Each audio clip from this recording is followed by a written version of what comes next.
This, especially a day before Christmas Eve, can be a very hard day for a lot of people for a lot of reasons, right?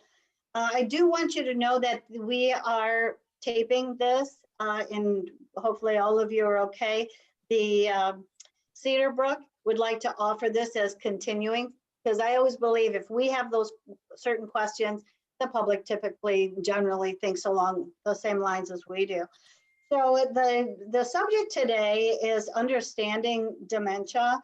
And of course, we could go on for hours and hours, but about 8 months ago or so, I created a real quick 1 hour basic understanding for caregivers. I don't expect people to take away any technical instruction from this, but at the end of the day, we are, as caregivers, there's one thing that we are responsible for, and it's not the technical part, and it's not the medical part, it's the behavior part. What do we do as a caregiver to make sure that our loved one or our patient is comfortable? But there are two sides to being comfortable and healthy and happy and safe. And one is making sure that I, as a caregiver, I know what I'm doing, right? And I know to take care of myself, and that I'm not going to get overstressed, because if I go down, my patient doesn't have a chance. So I have to take care of myself, and knowing and understanding how to care for them is going to take care of me also. So I got to take care of me, and I have to take care of my mom or whomever it is that you're caring for. So that's why I put this together. And all of you, if you don't have the handout already, Jacob is sending it to everyone. I highly suggest, I mean, it's just 2 pages. It can't get simpler. Maybe you put it front and back and laminate it, because this is something you're going to be pulling out regularly to just kind of refer back to the notes. I'm a very relaxed trainer, so if you have questions during this, please unmute and throw it out there. I want the end of this hour to have your questions answered, and none of us benefit if you walk away and you don't ask your question. So I'm going to go ahead and share my screen, and it's going to look just like the handout that if you do have your handout. And I'm going to start at the very beginning. So some of you know my background, and just to give you the 1-minute version of it, believe me, I didn't grow up thinking that I wanted to be a dementia practitioner. I actually would have rather been a movie star or something, but my life didn't go in that direction. I was married, and my husband, after 9 years, had brain cancer, double lung cancer, and then brain cancer. And his life expectancy at that time was anywhere between 2 weeks and no more than 12 months. But we had an experimental surgery on his brain, and they took the tumor out, thinking that it would buy him 2 or 3 months. And he lived 21 years. Now, that by itself is a miracle. And believe me, I typically get people that go, oh my gosh, that's great. And yes, it was great. But during that 21 years, it was complication after complication. And one of the complications was that his skull decayed from the radiation. And when we had his skull removed, it launched a series of strokes and seizures and early onset dementia. But Bob was only in his 40s. And so we had a real hard time understanding this disease, because there wasn't a doctor that wanted to identify or diagnose him as having dementia because of his age. So, Bob went through, like I said, 21 years. And it was from what I learned from that I published in 2006. And it was actually a caregiver handbook on how to stay mentally healthy, because the stress and strain of a dementia caregiver is extreme. And quite frankly, I mentioned this before the call started, it can be very risky health-wise, because it can take so much out. So that was my first attempt at supporting caregivers. It was a few years later that I went back and earned my credentials as a certified Alzheimer and dementia care trainer and dementia practitioner. So since that time, for the last 15 years, it is my hope that I can have professionals like Jacob and the Cedarbrook group, and Tammy, like yourself, and Nika, the professionals that care for seniors, have them prepared and certified in dementia care, and also to have the family caregivers, those of you that are taking care of people at home, because we've got to have everybody who is taking care of or a piece of the care treatment understand as best as we can for the best treatment. But starting in the beginning, so I remember when we got to a point where Bob's behavior got so out of hand, and he was up at night, he was down in the day, he had behaviors that hallucinations, monsters that came out, and you could only kill monsters with fire, so he would start fires. And we were still raising the family. Our kids were very young at that age. Actually, the first two were only 4 and 5 when he was diagnosed. So we had to maintain a safe household as well. So when we started looking for a location for Bob, and not ever having done this before, which many caregivers have never done this before, right? It's your first attempt when you start taking care of whether it's your spouse, parent, sibling, so forth. I remember sitting down at my kitchen table with the yellow pages, because this is before Google, and I remember calling 4 or 5 different communities, and the call would go something like this. It'd be like, "Hi, this is Jill Gafner. I'm trying to find a place for my husband. He's got Alzheimer's." And they would say, "Well, I am so sorry to hear that your husband has Alzheimer's. When was he diagnosed?" And I'd say, "Well, I diagnosed him this morning." And they would say, "Well, you can't diagnose him. He has to go to a doctor." And I got kind of offended, because I said, "Hey, look, you only have to spend 5 minutes with Bob to know he has Alzheimer's." Now, looking back, why did I choose Alzheimer's? It's the only one I knew. It's the only one I knew. You see, I'm of that age that before me, like my grandparents and great-grandparents, they didn't use a word like dementia. They used senile, right? People got senile and then went into the home. But dementia was kind of a new term. And so we grasped dementia as Alzheimer's. So the truth was, Bob didn't have Alzheimer's, but I didn't know how to tell the difference. So I'm going to start at the beginning, where I explain what the heck is this dementia thing. And I'm going to say it's a lot like the flu. If you said that you had the flu, I might ask you, what kind of flu do you have? Do you have a head cold, a chest cold, the stomach flu, COVID? What kind of flu do you have? Well, dementia is kind of the same thing. If you said you have dementia, it would be appropriate to say, what kind of dementia do you have, right? Do you have Lewy body? Do you have Alzheimer's? Do you have frontal lobe? Do you have mixed dementia? Because there's these different non-reversible dementias. So why did I pick Alzheimer's, and why do still today, years and years later, people pick up on this Alzheimer's? Well, it's the most talked about because it's the big daddy. That's why. Because it's the only one you die from. And because we have not figured out how you get it yet, I mean, they test everything. But it's the only one that you die from. The others, you could live for years and years and years. And progression is different because there are no two people alike. Now, there are a lot of categories within, like, the characteristics that cross over. For instance, I told you Bob had hallucinations. Monsters came out, typically in the evening. So hallucinations with his, and because he was never diagnosed, remember he was too young, but I would have to guess Bob probably had frontal lobe. This is where his strokes were. And he probably had something in the back. That's where his tumor was, and the decay of the brain. So it was a mixed dementia for sure.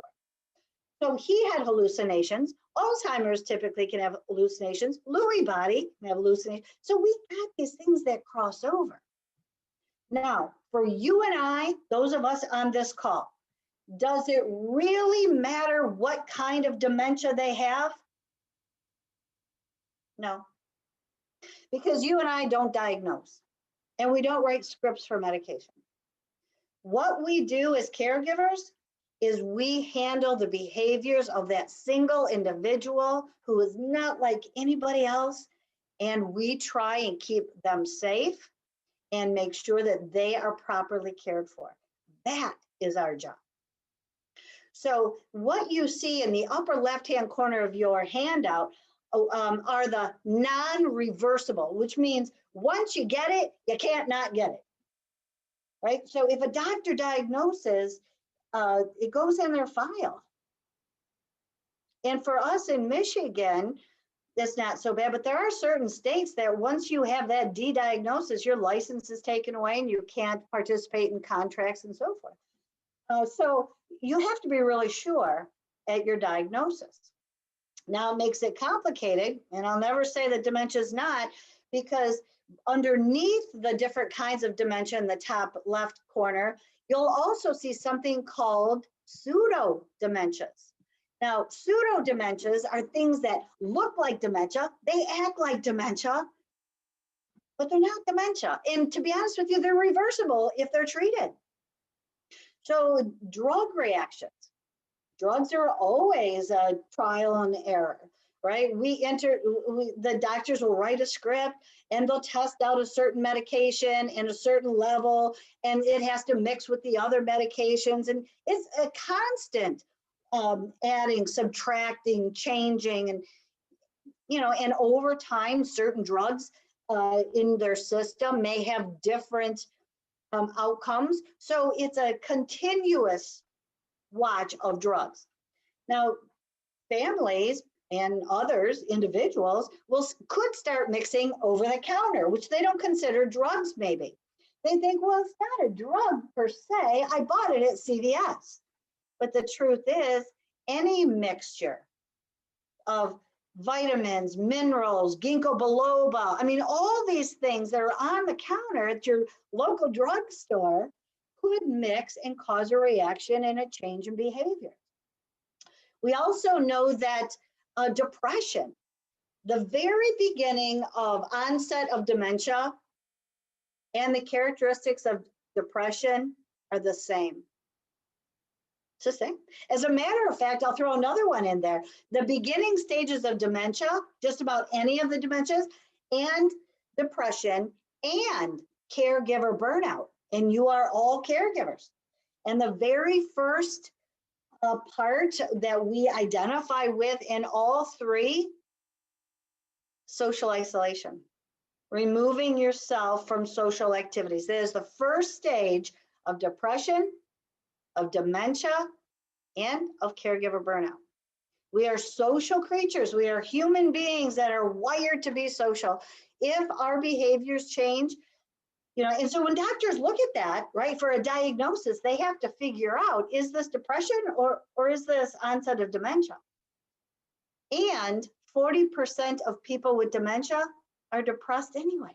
So they could have both. The thyroid gland, little gland, right? I look at my body and I think, how can this little thing have such control over me? But it does. And I used to think if I gained 10 pounds, I had a bad thyroid. I'd go to the doctor and say, something's wrong with my thyroid. I gained 10 pounds. He said, nothing's wrong with your thyroid. It's your eating habits. I just wanted the little blue pill that all my friends were taking them, dropping weight. And here I was. But it's not so. It is a change in personality, a change in your temperature. It could be a loss of hair, thinning. It could be brain fog. All these things that, the brain fog, the confusion. Sometimes people that have either a hypo or hyper or both, because you can, what you hear from them is, I think I'm going crazy. That's very common if they have an imbalanced thyroid. It could look like an onset of dementia. It could also be our senses. Our senses are kind of all tangled up. So if I'm driving and I'm looking for a street, you'll find me turning off the radio because I can see better if I don't have distractions with my ears, right? Because they're all mixed up. Well, as we get older, our eyesight and our hearing changes. And we have companies that will go into senior communities and they will test the hearing of some of the patients.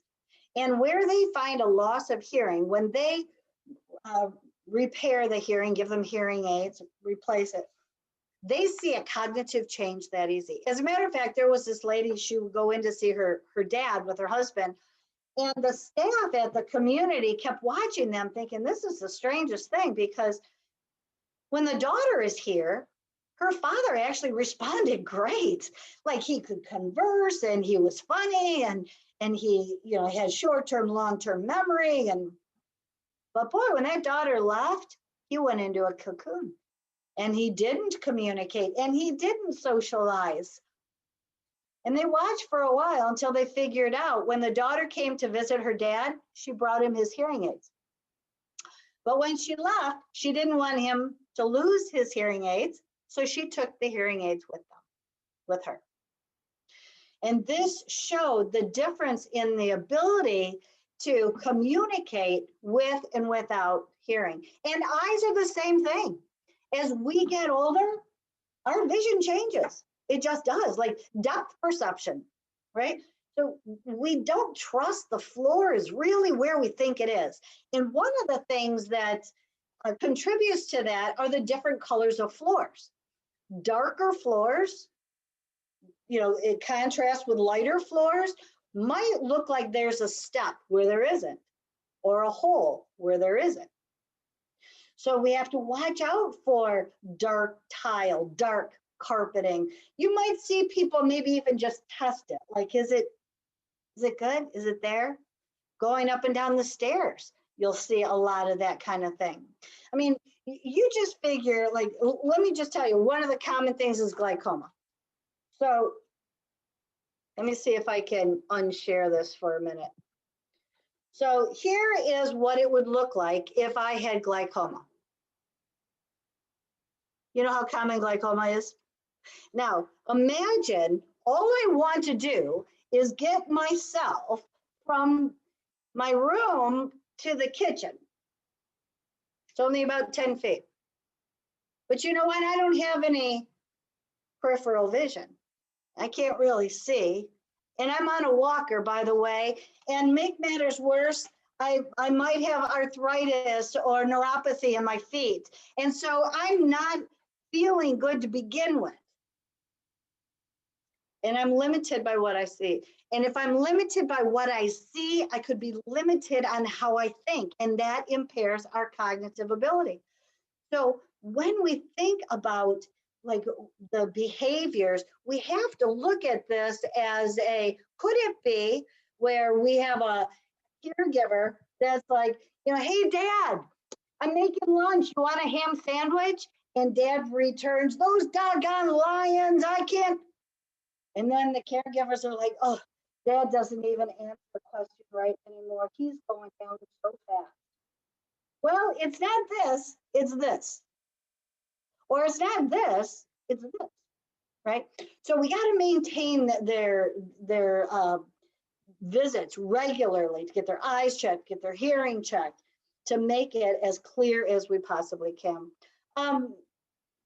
Electrolytes, salt for that matter. We live in this no salt world, thinking that if you have salt, it's bad for you. And the truth is, we have to have salt. If you have a heart condition, you might be on low sodium. If you have a heart condition, your sodium level needs to maintain a certain level. And what is the side effect of low sodium? Well, besides death, hallucinations. Oh, we just got done saying so is Alzheimer's, and so is frontal lobe, and so is Lewy body, right? So you can see where it might look like onset of dementia when really it's a sodium level that needs to be replenished. Tumors, UTIs, urinary tract infection, every time. The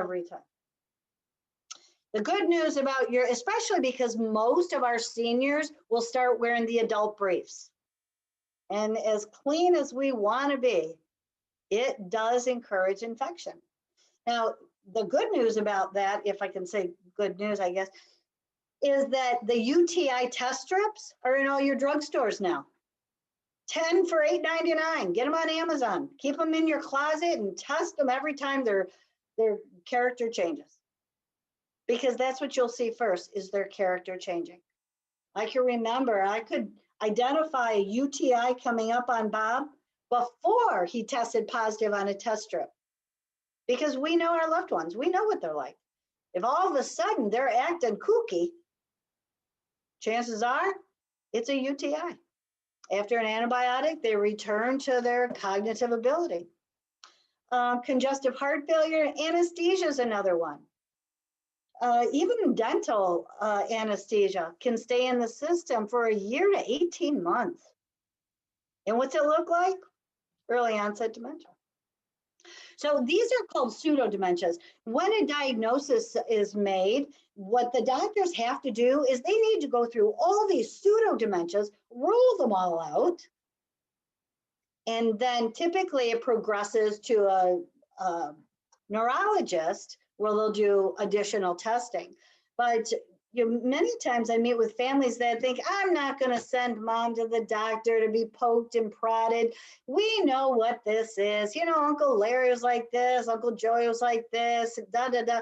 And they just allow these people to go without a checkup when maybe the condition can be treated.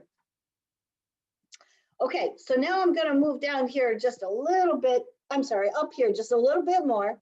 And I'm going to bring up 3 presentations.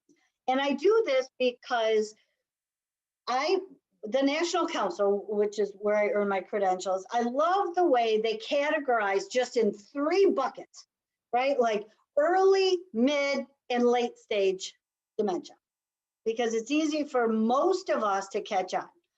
Early stage, right? In the beginning, very deceiving time, very deceiving, especially for family caregivers. One of the reasons is because we don't always want to admit that our loved ones may have something, maybe changing and we're losing them maybe. So there's a little bit of that. But it's also very on and off. 1 minute I'm talking to Bob and you know what? He is just not grasping. The next minute, pretty much after I told everybody that I think, things are getting worse, he comes out with a wonderful conversation. And I think, well, there's nothing wrong with him. And I can remember thinking he was doing it to me on purpose. You only do this to me. You don't act like this in front of other people. But that's why it's deceiving, right? So his short-term memory obviously was infected. That's the first thing we see. There are more aggressive dementias than others. And that measurement of aggression, like the characteristics of that, is their memory loss is a little bit more apparent in things like Alzheimer's. But nonetheless, it's always the short-term memory. Long-term, they could tell you about their first job all day long and the farm that they were living on, and that could go on and on and on. But that short-term, what I had this morning and what did you just say kind of thing, that's in the beginning. It may be that you might see a personality change in them as well, right? And it kind of comes and goes. You'll see a decline in grooming. They just don't care about themselves. A little, maybe social isolation. I don't want to go out anymore. And then there's something that is identified as poor judgment. But I want to clarify that because I honestly think this is one of the heavier ones. And I'm going to say not necessarily poor judgment, as much as it is a change in logic. Now, you and I, every one of us, we're all born with a level of logic. Some people seem more logical than others. But we are all bound by the rights and the wrongs and the normals of life. For instance, we have a gentleman that was watching Bonanza. And on the show, the barn caught on fire. So this gentleman who had dementia, who's watching Bonanza, runs to the kitchen, gets a bucket, fills it with water, comes back and throws it all over the TV. Now the caregiver's going, Dad, what did you do? My gosh, it's a brand new TV. And Dad says, but I had to put the fire out. Why? That was his logic. We had a lady who was taking care of her dad, and she went to leave him alone for a minute to go start the car and warm it up. And she came back, and he had taken the kitchen clock and nailed it to the ceiling. And she said, what'd you do? He said, well, it's a lot easier to see the time here than it was to turn around and look way back there. It's brilliant. It's brilliant. I would love a clock right here, right now. Now, it's a change in logic. You and I would not put our clock on the ceiling. Why? Because nobody does it. Why? Because it goes on the wall. Why? Because that's the normal place for a clock. But someone with dementia, especially in the beginning stages, they are going to solve their problem. Well, actually, they will always solve their problem. They are a problem solver. You are too. I am too. We are experts at it. But it's the logic that drives us to solving our problem. So now, caregivers, here's the frustrating part. How do you get in front of their logic when you don't expect them to put the water on the TV? So it's not like you could say, Dad, don't throw a bucket of water. You don't expect it.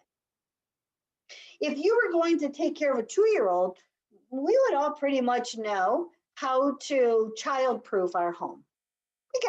Some of us may be better at it than others, but we would have a pretty good understanding of how to make our environment safe for a 2-year-old. Because most 2-year-olds do generally the same thing, but not in this case. We have an individual who is so unique, and they're going to solve their problems, and they're going to use their own logic. And it can wear us out. It can just wear us out. How do I get in front of this? That's the first presentation. Very, very deceiving. Families think I can keep mom in home. She's not. It's not hard. We'll share responsibilities. We can put up with this. The most loving families. I have a girlfriend. She's got 11 kids in her family, and they together were going to take care of their mom, keep her in her home, and they had all good intentions. 11 kids, and they made out this beautiful spreadsheet, this Excel spreadsheet, and on there it was all the kids and all the tasks and everything. Everybody was going to take their turns, so no one was overburdened. And so Michael was responsible for breakfast. He comes in, he doesn't see his mom. He gives a holler out, "Hey, Mom, where are you?" And she says, "I'm in the bathroom." He says, "Okay, I'm going to put your breakfast on the counter." At lunchtime, Nancy delivers lunch, and she says, "Mom, where are you?" She doesn't see her mom. "I'm in the bathroom." She says, "Okay, putting your lunch on the table. See you later." My girlfriend Mary's a school teacher. She had the late afternoon shift. She comes by around 3:30. She walks in. She doesn't see her mom. She says, "Hey, Mom, where are you?" Her mom says, "I'm in the bathroom." So Mary goes over. She knocks on the door. She opens the door to find her mother had fallen in the tub the day before. Now, here comes this family going, "Jill, what happened? Why didn't she yell for help?" That's the change in logic. And I said, "What did you ask her?" "Well, we said, 'Where are you?' I said, 'What did she say?' 'I'm in the bathroom.' I said, 'Well, that was it. That's the question you asked her. Did you ask her if she fell in the tub?' 'Well, no.' 'Well, then she would not know to answer that.'" And that's where I say it's deceiving. We expect the exchange and communication to measure to normal, and it's not. So oftentimes it can be better. And I'm not one that says that everybody needs to go to community or everybody should stay home. I don't. I kept Bob home as long as I could because as his wife, I felt like I should. But when the time comes where I know that they need care that understands that communication, it's really important that we as caregivers know we have to investigate by asking the proper questions. right? We need to make sure we say things like, have you been hurt? Are you hot? Are you cold? Are you hungry? Don't expect them to come up with that. Second presentation, right? You'll know second presentation because this is where repetitive conversation comes. Are we going now? When are we going? Are we going? Did you say we're going? We're going to go, right? Are we eating? When are we going to eat? Now, the average caregiver, family caregiver, will go nuts. Sorry, we lose our patience. We just do. And we don't mean to, right? We start out going, yep, Mom, we're going to go in 5 minutes, Mom. 5 minutes, we'll leave. And then 2 minutes later, Mom says, are we going to go? When are we going? Are we going to go? Mom, I said, okay, do you remember me? I said 5 minutes. Oh. Are we going to go? Hey, did you say we're going to go? Mom, God got it. I'm going to write it down. You got to stop this, man. Now, what happened to me? I lost my patience, right? I lost it. Why? Because Mom repeated herself 3 times in less than 3 minutes. From a trained dementia caregiver, practitioner, professional, we are taught to answer that question as if it's the first time, every time. And that's what it takes at home too. But we are humans. That is what we are. We fail at a lot of things. And one of the things is maintaining a high level of patience. Because now all of a sudden, no matter how calm I think I am, my body language is changing. My eyes are changing. My voice is changing. My tone is changing. And Mom, stop asking. We will go when we go. And now you see a change in behavior with Mom. Why? She doesn't know why you're mad at her. And you know what? She's anxious because I don't know what, right? And now we're trying to figure out that behavior when really it came from us to begin with. We are human beings. We mimic. Everybody mimics. Everybody mimics. Every country, every human, every person speaks any language will mimic. You know, that's why they say, you know, birds of a feather flock together, all that kind of stuff. We mimic. We do what other people do. If your patient, if their behavior seems to be high anxiety or angry, the first thing you should do is check yourself out. Are you acting that way? Could they be mimicking you? And you're always on there, right? That's why it's important. We always calm down, talk smoothly. Don't get overheated. If you need to walk away and take some deep breaths, please do. I used to have a single trampoline. I would go off and jump on it just to get rid of some frustration and come back because that mimic is a real thing. That's the second presentation. It also may be where your patient or your loved one, they may hover over you, shadow you. Why do I say that? Well, because I hear a lot of caregivers say, Mom doesn't let me out of her sight anymore. I mean, seriously, you guys, I haven't had a full shower. I don't even remember the last time I had a full shower. And I can't even shut the door when I go to the bathroom. I mean, she won't put up with it. She yells, she screams, she bangs on the door. I'm telling you, and that's also part of that second presentation. That's the time, that second bucket. That's when I say, start talking about your plan because it won't get any easier. And you got to find out if this is driving me nuts right now, what will happen 6 months from now? And how will that affect not just your loved one, your patient, but you? And here's where the risk of caregiving comes along. Of course, that's a whole nother class, but last presentation, final presentation, not everybody gets here. Final presentation, in particular to Alzheimer's, is lack of words, lack of communication. But there are 2 kinds of communication. There's words, there's verbal, and then there's physical. Throughout first presentation, second, and third, believe more of what you see than what you hear. What they think and what they say can often not match. but what they think and what they act like typically does. My mother-in-law passed away just a couple of months ago, and she did not have dementia in the beginning, but I think lack of socialization and isolation and so forth really got her cognitively. And I remember when she called me and she asked me to bring Boost. She said, I ask everybody else to bring Boost and they never bring it. So can you get me some? And I said, sure. So I went over to her house. I walked in, and Boost is a nutritional drink, right? And I brought her some, and I look at the counter and there's like 3 cases of Boost on the counter. And I said, Evelyn, you got 3 cases of Boost. And I said, so it looks like you got plenty. And she goes, that's not Boost.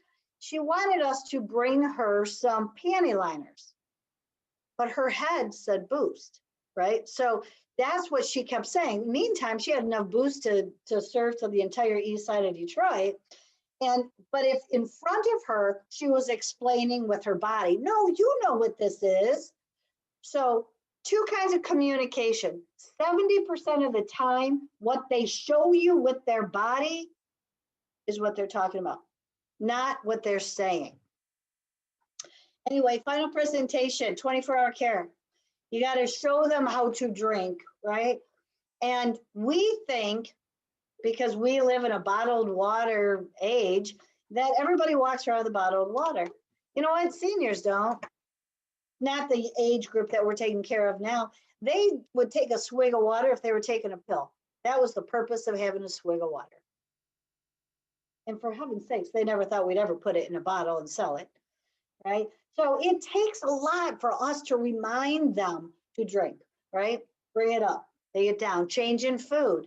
It may be too difficult to chew. We'll have to mash their food. Find out how to do that, right? Make it comfortable for them.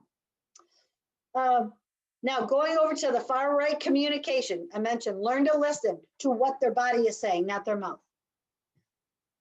Ask the right questions, like my girlfriend with the bathtub. If you want to know something, ask specifically what you want to know. I had a gentleman who was saying that his mother was crying, and he was so frustrated because he says, Jill, I ask her and she doesn't answer me. And I said, well, that's not a specific question. You're saying what's wrong? Gosh, that's a huge answer. So it's easier just to say no more open-ended questions. Give choices. Everything is smaller choices, right? Do you want bread or a roll? And show them. Do you want a hamburger or a chicken? Show them. Do you want to wear this shirt or this shirt? So remove all the mega choices. It's easier on you as a caregiver. It's easier for them to make a decision. So just learn to ask and limit. It will help you. There's videos on YouTube from Naomi Field. And if you ever want to look, she got real short videos, but she's a validation expert. And we always have to remember to validate. If you walk away with anything, walk away with this. You will never win an argument with someone who has dementia. Ever, never, ever. You are always wrong. They are always right. Learn to apologize. I'm sorry, I didn't mean to make you sad. Let me try again, right? You are always wrong. Enter into their world. They will never be back to our world. If they say it's Tuesday and it's really Wednesday, change your calendar. Because quite frankly, it doesn't really matter. Most things in life really are small things when it comes to that kind of thing. But you will always be wrong. Put a smile on your face, let them mimic you. Watch the way you speak, don't go too fast. Watch your background noise. It can bring confusion to the message, right? When you talk to them face to face, not from the side. Never approach from the side. Always approach from the front. Remember, not everybody has that 20/20 vision at the age that we're caring for. So if you come up to the side of me, I may not see you. And you could startle me and scare me. And we don't want to do that. So you use two forms of communication. When I approach someone who has dementia, I'm going to let them know I'm approaching. So I'm going to talk my way as I walk towards them. So you always come to the front to speak, never to the side. Keep it a daily routine. Sometimes we think they don't need a routine, right? They can sit on the couch and we can go and get their drink for them and this and run and run and run. I was so guilty of this, mainly because I didn't want Bob to hurt himself. And I didn't do him any favors. They need a scheduled routine just like you and I do. We are purpose-driven people. We are human beings that have to have a purpose. They're never going to lose that. So give them a routine. Allow them to fold laundry. Allow them to do some things around that they are capable of doing. Put in the routine, people don't like the word exercise, energize. Make sure they do something. I don't care if they walk, if they dance in their chair, if they do little exercises, but 15 minutes of energy every single day. Make a routine, put it in large print, put it on your refrigerator or your wall. This is what we do. And if you share caregivers, share the routine with the caregiver. AM and PM switching is really common. If you let your loved one sleep all day, expect them to be up at night. You would be, I would be too. It doesn't mean that resting time isn't part of the routine. Resting time is. So would be reminiscing time. We're going to spend between 10 and 11 talking about maybe the same thing you talked about yesterday, but we're going to reminisce. Activities. Create activities. Now, activities that they liked. Don't say, oh, I don't know why mom's not getting into bingo. And I'll say, well, did she get into bingo in her younger years? No, she hated it. Well, then she's probably going to hate it now, right? All right, validate. I mentioned that a moment ago. As a caregiver, we commonly want to have our patient happy. And we go out of our way and act super goofy sometimes to get them there. You could have your mother say, I'm sad today. And all of a sudden, what do we say? Oh, don't be sad. Tomorrow's Christmas Eve and everybody is celebrating and the lights are beautiful. Don't be sad. Well, you know what? That's not going to help her because now I can't trust you with my emotions. So they back off. What we really want to do, if someone says, I'm sad today, validate. Mom, thank you for telling me. Tell me, why are you sad today? What is the worst thing that's happening today, Mom? Sometimes we hear them say, I want to die. And we think that's negative. They didn't say they want to kill themselves. They said they want to die. So if Bob were to say, I just want to die, my response would be, I understand, sweetheart. Tell me, what's the worst part about living? Validate. Find out what's going on. Well, my kids don't come around anymore, and my feet are always in pain, and I'm forever cold. I'm forever. Now I know. And that's okay to want to die. If you fulfilled your life, many people do. If it gets too exhausting, many people do. If they miss their family or their spouses, that would be the normal thing to say. Validate. It'll be easier for you, and it opens up that trust between you and the caregiver, between the patient and the caregiver. Repetitive. Remember that second stage. If you have someone who keeps repeating themselves, number one, take deep breaths and answer them as if it's the first time. Make sure that it's not in place of telling you something's wrong. So find out, are they hungry? Are they thirsty? Could they be dehydrated? Do they have a dirty adult breathe? Do they have some sort of pain? You kind of go through and rule all those out.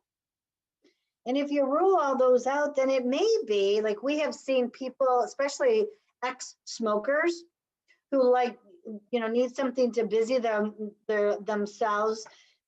They may use a lot of words over and over and over just to replace what they did when they were smoking.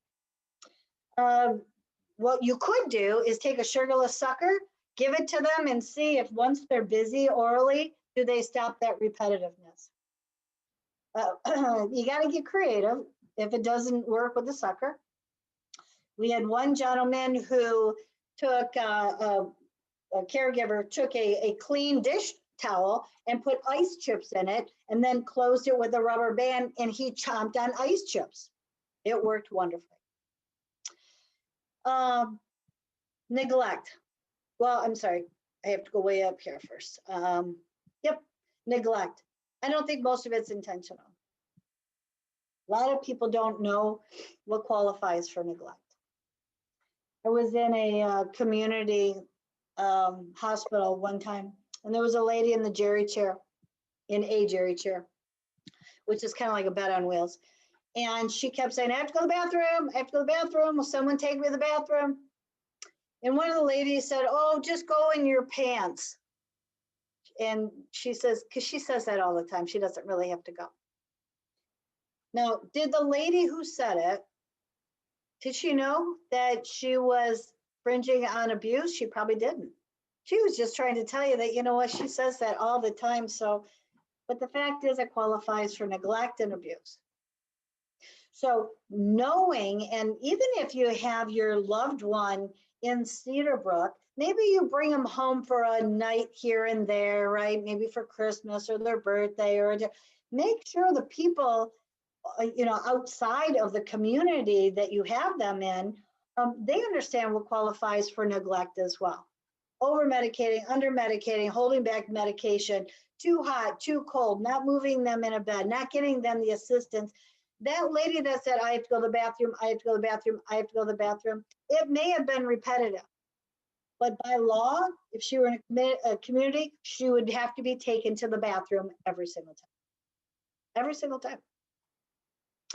Dining and dressing is the last two categories. Be careful what you have on your tables. Remember what my eyesight is like, right? I can't see everything.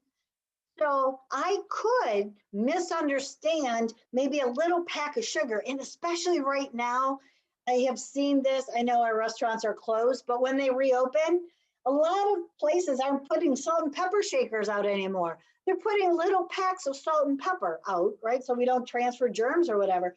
To me, I think that looks like food. And if I eat it, I am now at risk of choking. When you have your food, when you serve food on a plate, have it off color.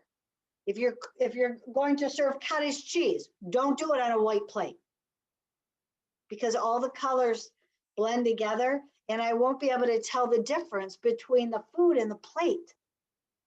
And that can be really confusing and frustrating, and now it's not even worth eating. So get a couple different kinds of plates, different colors, so that your food is, you can identify it, and stay away from patterns. Don't get dishes with flowers on them, because I don't know, is flour a food or what's this thing doing out here, right? So be careful with that. Dressing and bathing. Bathing can be a tough one. A lot of times, because by the first presentation of dementia, we decline in our grooming, and later in mid-stage, we fight you not to groom, right? I don't want to take a bath. They don't have to take a bath every day. They're not like you and I with all these things going on during the day, right?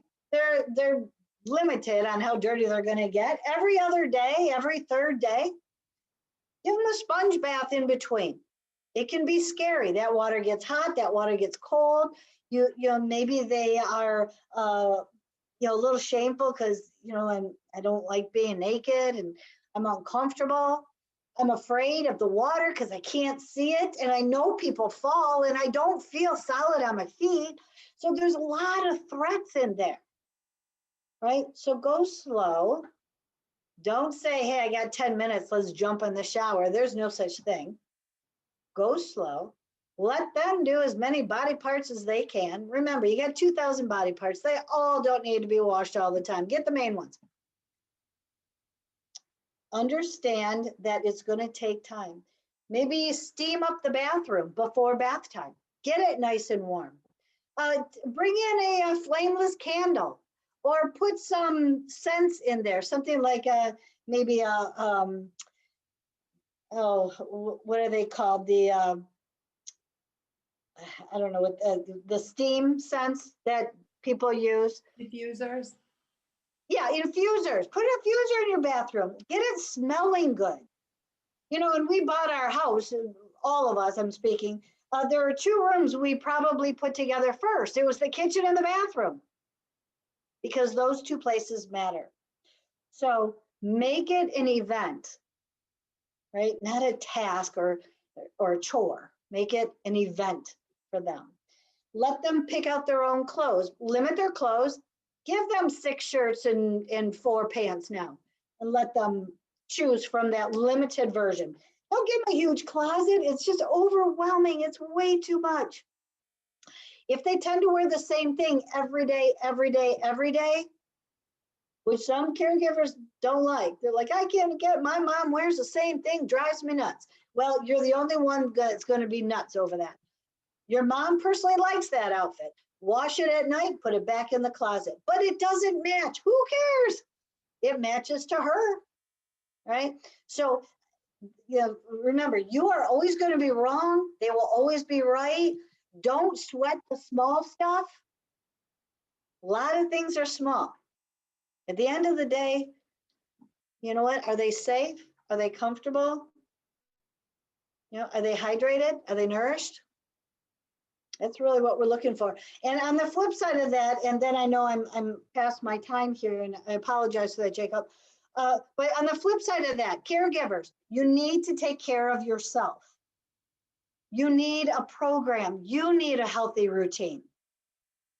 Don't wear yourself out. You won't be the best caregiver you can be if you are worn out. Make time for yourself. Socialize. Talk to people. Don't hold it in. We tend to hold it in.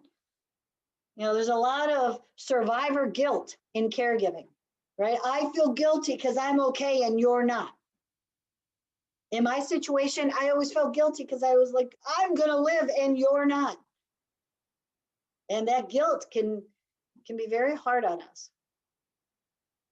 I'd like to open up your microphones here. If you have any questions, I'm happy to answer them. Was the information, let me start by asking, was the information beneficial to you? Yeah, I want to say it was fabulous. It was probably one of the best presentations I've seen on this, so thank you. Thank you, Tammy. I appreciate that. Awesome. Like I said, this is a difficult conversation. Go ahead, Randy. Yeah, I just said awesome job. It was very detailed, and a lot of things you said hit really close to home with my mother, 94-year-old mother. That's in a wheelchair. She's has a catheter. She doesn't want to take showers. She refuses all the time, but she needs to be clean so she doesn't get bacterial infections. And she's back in the hospital right now due to that. So how would you convince her that the shower is important for her? There's a couple of things, Randy, I would suggest. You got to get creative. And Sister Amanda and I had a conversation the other day, and I said, sister, because I went to private school all my life, and I said, I have got to tell you, as a caregiver, I have to give white lies all the time, right? And I said, because I don't want to be a liar, but sometimes we have to be creative. And one of the things we can do is we can say to your mother, the doctor just called and he wanted to make sure you got your shower today. right? Blame it on the doctor. Especially the generation that we are caring for right now, they had this incredible love and respect for medical professionals. So you know what? I got it. He's on the phone right now. He wants to know if you took your shower, and I don't want to lie. So let's go take a shower and then I'll call him back. That's one thing you can do. You're The good, Jill. second thing is, like I mentioned, change up the bathroom to make it more appealing to take that shower. And maybe you even say, listen, we're not going to do your whole body today. Let's just do a couple. Make it a smaller task. You know, let's just wash certain parts today. I know you're tired. Come on, and kind of reduce the event as it's not a big deal. We're just going to do a small deal today. You also have to get creative. And there's one thing that my, when our loved ones are diagnosed with dementia, when we start seeing signs, right? One of the things that people should understand is that they aren't moving forward with their memory. They're going backwards, right? So they're not making new memories. They are reliving old ones. And that's why they can reminisce so much about their past. So if you can find out what went on in their past, and the more information, the better. It's called person-centered care. What went on in their past, and can you use anything there that will be familiar to them? I'll give you an example. There was a lady who did not want to shower, just like your mom, Randy, and which, by the way, is super common. And so they were fighting with her and fighting with her. You got to take a shower. But the truth is, no means no. So if a caregiver walks in and says, Mrs. Johnson, I'm here to help you with your bath today, and your mom says, no, I am not taking a bath, that caregiver needs to walk away. Rule number one, no means no. Now the caregiver gets in the hallway, right? And now the caregiver is going to put on a hat and take off the sweater and put on her glasses. And she's going to come back and she says, oh, hey, Marilyn, it's time for your bath today. I got some great music to play. Same person, she looks different, right? We're using our creative ability. We had a lady who just was fighting the team, did not want to. So they sat down and went through her care notebook, and everybody should have one, to look at in her past. Is there anything we can bring out from her past that will help us get her in the bathtub or in the shower? And they found in here that she enjoyed going to the casinos and playing the lottery. So they went and got a lottery ticket, and they pulled it out and they said, winner number so-and-so, it's Mary Smith. And to her, she won the lottery. And your winning is a day of beauty. And they did her hair, and they did her nails, and they gave her a nice bath, and they gave her flowers. And why did she willingly do it? Because she had won. And her care plan taught them that. Yeah. Right? So see what you can pull from before. My mom was like this. My mom, when she was 19, 20 years old, before us kids, she used to model at J.L. Hudson's downtown, and it was a big deal back then in the 50s.